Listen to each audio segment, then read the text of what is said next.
My daughter chose community college, so I stole her college fund, kicked her out, and sabotaged her job. My sons disown me for it, and the daughter I destroyed refuses to ever come back. I had 3 children who loved me. All 3 of them. Unconditionally. The way children love their father before they're old enough to see him clearly. Before they're old enough to recognize that the man making the rules isn't wise. He's controlling. Before they understand that the father who says I know what's best for you actually means I know what's best for me. I have 0 children who speak to me now. 0. My 2 sons blocked my number. My daughter changed hers. My ex-wife sends communication through a lawyer. My own mother told me I should be ashamed. My sister won't return my calls. I am 54 years old, sitting in a 3-bedroom house with empty rooms and a refrigerator I don't bother filling because cooking for one person isn't cooking. It's just standing in a kitchen remembering when the kitchen was full. My name is Victor. And I destroyed my daughter because she chose community college. I need to say that again because even now, 18 months later, even after therapy and self-reflection and every person I love telling me the same thing, I still have moments where my brain tries to justify it. She chose community college. And I responded by stealing her college fund. Kicking her out of my house at 18 with nowhere to go. Calling her employer and getting her fired. And then sitting back and expecting her to crawl back and admit I was right. She didn't crawl back. She walked forward. Without me. And my sons watched what I did to their sister and decided they didn't want a father who does that. Let me start where it actually starts. Not with the community college decision. With who I am. Because who I am is the engine that drove every choice I made and every person I lost. I grew up poor. Real poor. Food bank poor. Lights getting shut off poor. Wearing my older cousin's shoes to school and lying about where I got them poor. My father worked 2 jobs and still couldn't keep us above the line. My mother worked nights at a factory and slept during the day, and I raised myself from about age 10 because both my parents were too tired to parent by the time they got home. I swore I'd be different. I swore my kids would never know that feeling. The embarrassment of poverty. The shame of not enough. I built myself from nothing. Community college. Then state university. Then an MBA. Then a career in corporate finance that took me from $38,000 a year to $210,000 by the time I was 45. I climbed. Scratched. Fought for every rung. And when I got to the top I looked down and thought, my children will never start where I started. My children will start where I finished. That was the plan. That was the obsession. My kids would have what I didn't. The best schools. The best opportunities. The best launching pad. I started college funds for all 3 of them before they could walk. $500 a month per child. For 18 years. Do the math. That's $108,000 per child before interest. With market returns over 18 years, each fund was worth approximately $165,000 by the time they turned 18. $500,000. Across 3 accounts. Earmarked for 3 futures I had already designed in my head before my children were old enough to have opinions about their own lives. My oldest son, Kai, is 25. He went to a 4-year university. Business degree. Works in consulting now. Good job. Good salary. The plan worked for Kai. Or Kai worked for the plan. Either way, the money was spent, the degree was earned, the career was launched. Check. My second son, Elijah, is 23. He went to a 4-year engineering program. Top of his class. Works for an aerospace company now. The money was spent. The degree was earned. Check. Check. My daughter, Naomi, is 20 now. She was 18 when the plan broke. When she broke the plan. When she sat across from me at the dinner table during her senior year of high school and said the sentence that detonated my entire identity as a father. She said, "Dad, I want to go to community college."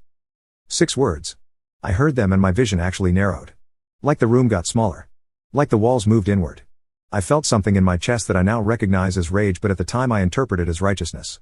As protection. As a father hearing his daughter volunteer for the life he'd spent 35 years escaping. I said, "What?" She said, "I've been thinking about it a lot. I don't know what I want to major in yet. I don't want to spend $40,000 a year figuring it out. I want to do my gen eds at community college.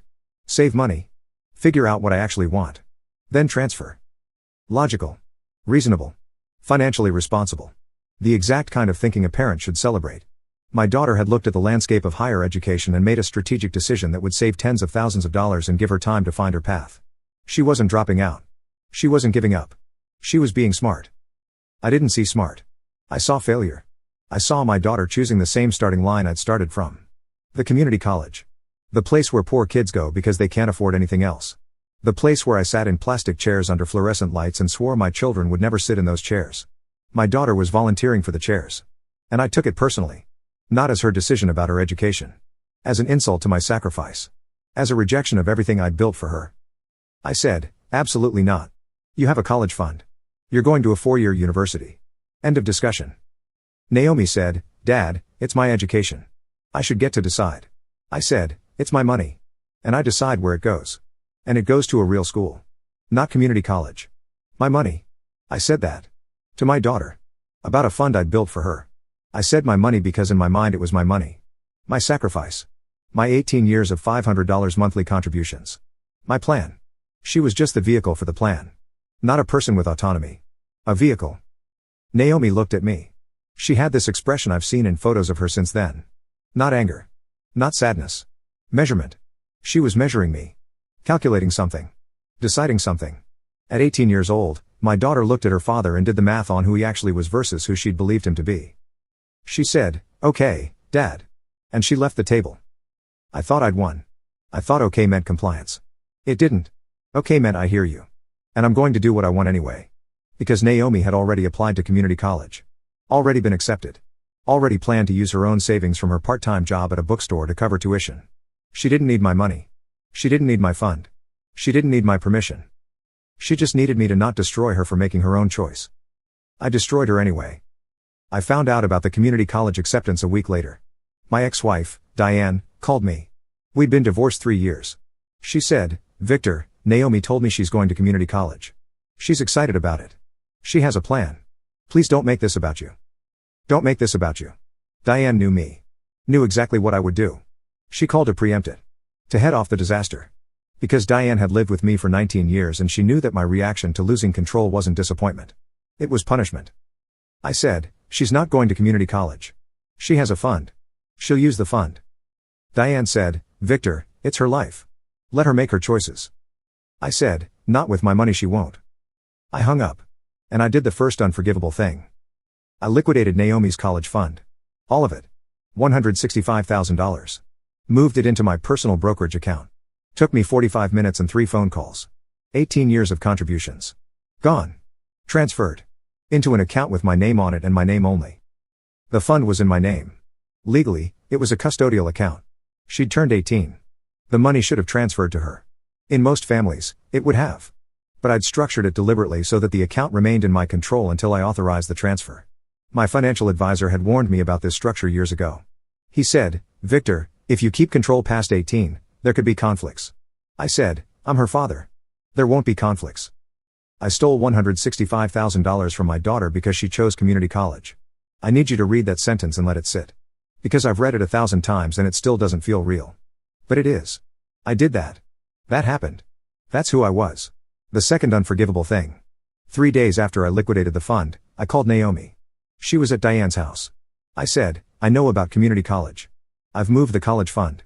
It's no longer available to you. If you want to go to a real school, we can discuss reinstating it. If you want community college, you're on your own. She was quiet. Then she said, you took my college fund because I won't go where you want me to go? I said, I'm not funding a decision I don't agree with. She said, that money was for me. For my education. However I choose to get it. I said, my money. My rules. You want to make adult decisions? Make them with adult consequences. She hung up. I felt powerful.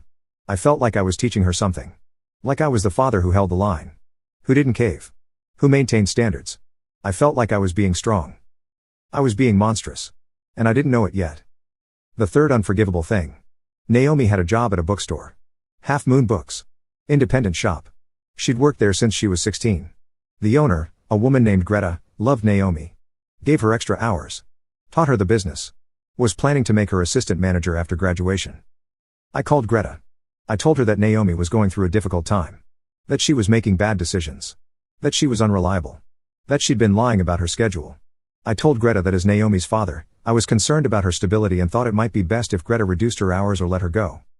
I called my daughter's employer and lied to get her fired. I need you to sit with that sentence too.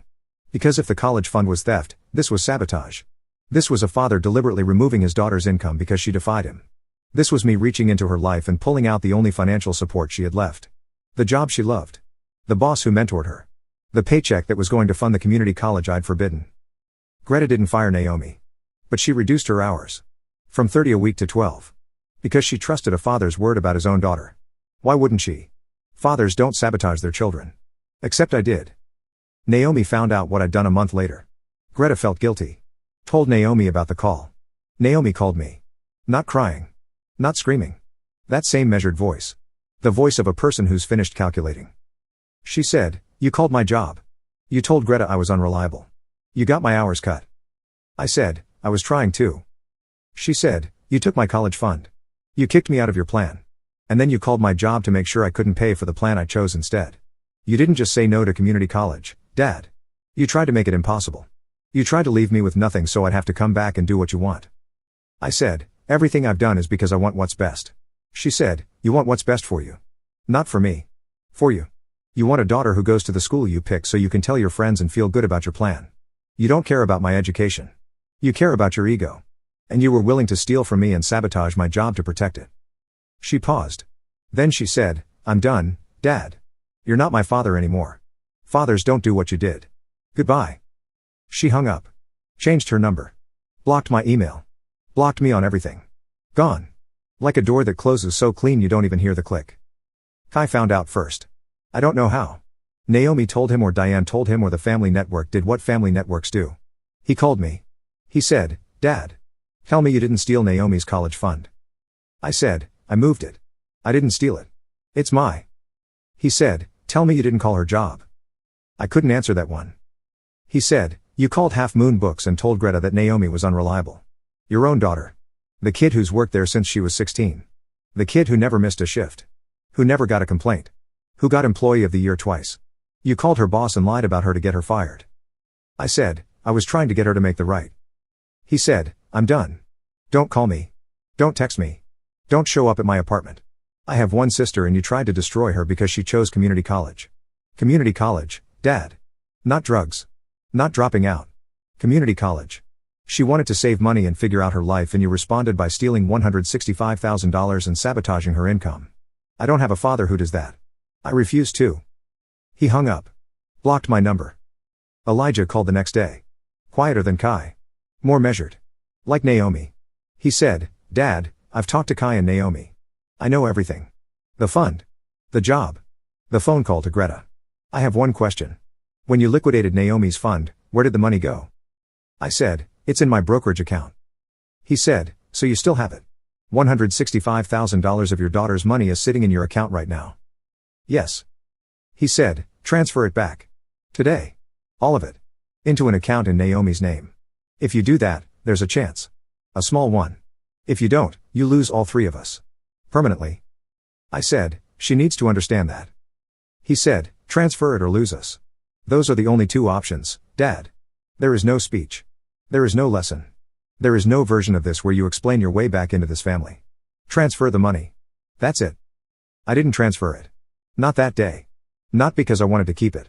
Because transferring it meant admitting I was wrong. And admitting I was wrong meant my entire philosophy of parenting, the control, the planning, the my money my rules, was wrong.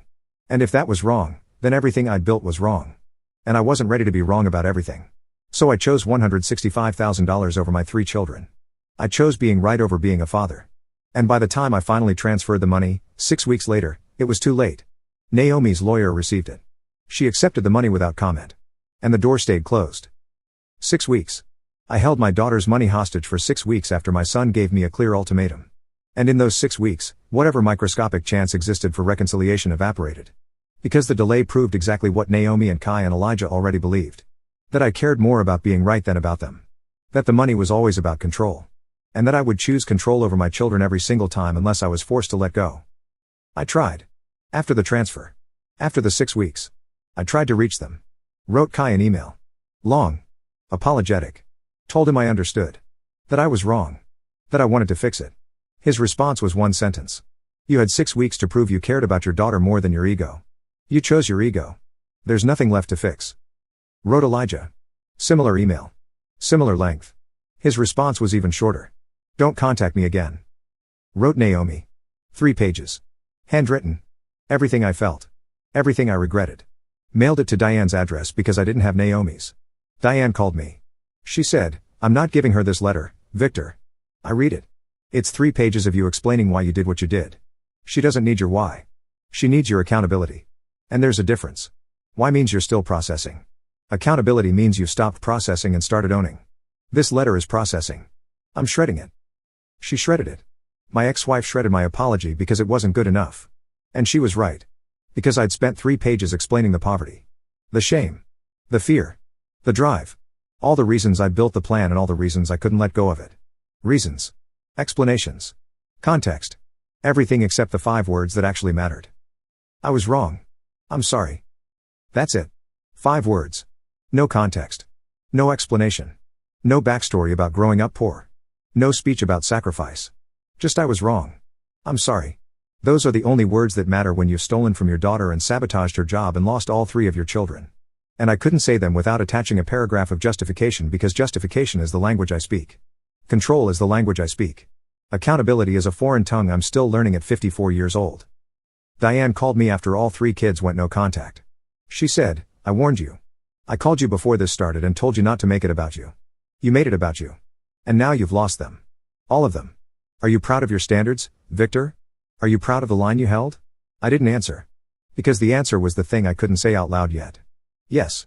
Part of me was still proud. Part of me still believed I was right. Part of me still thought Naomi should have gone to a 4-year school and this whole thing could have been avoided if she'd just listened. That part of me is smaller now. But it existed then. And its existence is proof of how deep the sickness went. My mother. My own mother. She called me. She's 78. She said, Victor, your daughter wanted to go to community college. The same community college you went to. The one that gave you the start that built everything you have. She wanted to follow your path. And you punished her for it. I hadn't thought about it that way. Not once. Naomi wasn't rejecting my sacrifice. She was following it. She was choosing the same starting point I'd chosen 35 years ago. The same plastic chairs. The same fluorescent lights. The same place where I'd sat as a broke kid and decided to build something. She wanted to sit in those chairs. Not because she had to. Because she chose to. Because she looked at her father's path and thought, that path worked. I'll take it too. And I stole her money for it. Sabotaged her job for it. Kicked her out of my life for it. Because I was so blinded by my shame about where I came from that I couldn't see my daughter honoring where I came from. My mother said, you should be ashamed, Victor. Not of community college.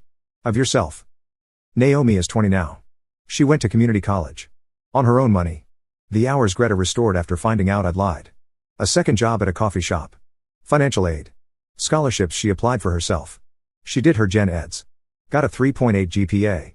Transferred to a 4-year university this fall. The same state university I went to. She's studying architecture. She's building things. With her own hands. With money she earned. Without a cent from a father who had $165,000 sitting in an account he stole from her. She eventually got the money back. She used it for the university transfer. But she didn't call me. Didn't text. Didn't acknowledge it. Because the money was never the point. The betrayal was the point. A father who steals from his daughter and sabotages her job doesn't get credit for returning what he stole. You don't get a thank you for giving back something that was never yours to take. Greta. Let me tell you about Greta. Because Greta did what I should have done. When Naomi told Greta the truth about my phone call, Greta restored her hours immediately. Then she promoted her to assistant manager. Then she started mentoring Naomi in business operations. Greta became the parent I refused to be. Supportive. Encouraging. Proud of Naomi's choices instead of threatened by them. A 60-year-old bookstore owner did more fathering in 6 months than I did in 18 years. Greta called me once. She said, Mr. Coleman, I want you to know that your daughter is the hardest working person I've ever employed. She's smart. She's kind. She's determined. Whatever you think you were protecting her from by calling me, you were wrong. She doesn't need protection. She needs someone to believe in her. I'm sorry that person isn't you. A bookstore owner told me I failed as a father. And she was right. And it hurt more than anything my children said because Greta had no obligation to Naomi. No blood. No history. Number 18 years of investment. She just saw a good kid and chose to help. For free. Without conditions. Without control. Without my money, my rules. Kai is 25. Hasn't spoken to me in 18 months. I hear through Diane that he's doing well. Consulting. New apartment. Girlfriend. A life I'm not part of. Elijah is 23. Hasn't spoken to me in 18 months. Aerospace. Building rockets or something close to it. The kid I funded through engineering school won't answer my calls. Because funding doesn't equal fathering. And he watched me prove that with Naomi. Naomi is 20. Architecture student. 3.8 GPA. Transferred to a 4-year university on her own terms. In her own time. Following the path I should have celebrated instead of punished. 3 children. 3 empty bedrooms. 1 kitchen I don't cook in. I stole my daughter's college fund because she chose community college. The same community college I went to. The place that gave me everything. And now the house is quiet. And the phone doesn't ring. And the bedrooms stay empty. And the refrigerator stays bare. And I sit at a table where 4 people used to eat, and I eat alone because the man who controlled everything lost everything the moment he couldn't control his daughter's choice. Community college. $3,200 a semester. That's what this cost. Not the tuition. The family. $3,200 a semester. 3 children. 1 kitchen. The math doesn't balance. It never will.